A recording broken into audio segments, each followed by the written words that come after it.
Lazy.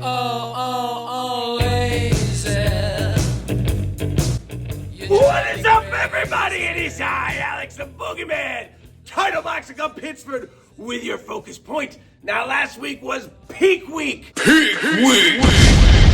It was awesome. You guys worked so hard. But just because it's no longer Peak Week, Peak Week!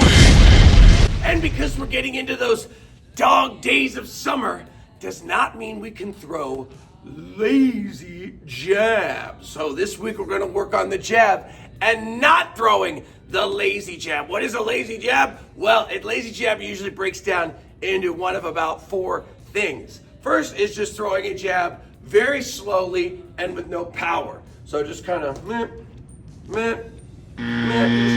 you're touching it up. That is the thing. You'll see boxers maybe do that, but that should not be the default. The default should always be that that jab is nice and fast, nice and sharp, that we whip it out there.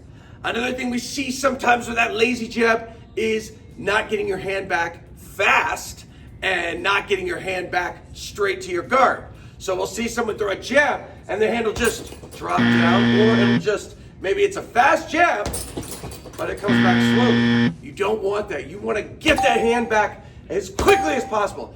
Imagine someone is trying to chop your hand off with a machete when you throw that jab. Imagine you're trying to steal a cookie from a cobra without getting bit. Imagine you're whipping a towel. It is a whipping motion. You're keeping everything loose up until that point where you reach extension, and then you snap it back.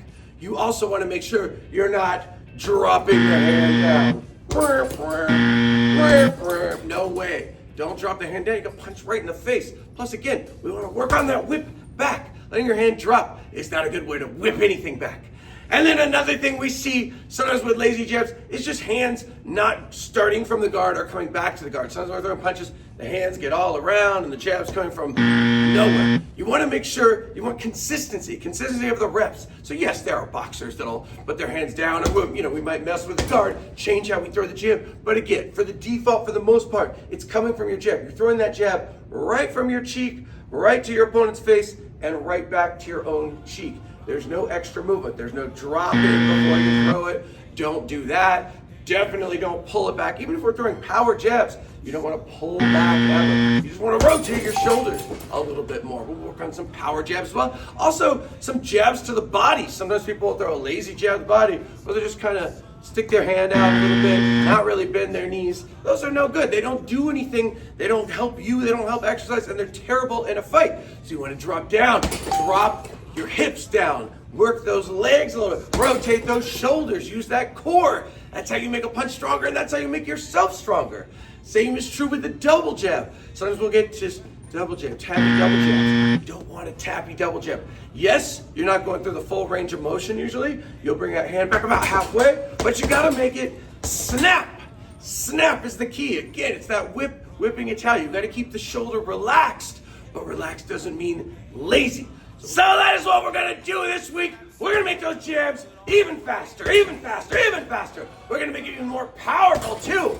We're gonna make our double jab even snappier. We're gonna make that jab to the body even stabbier. Drive down, stab through the bag. What we're not gonna do is throw lazy jabs, lazy jabs, lazy jabs. Give me your answer, do. Give me your answer, do. I'm crazy. Roll out those lazy, hazy, crazy days of summer. Those days of soda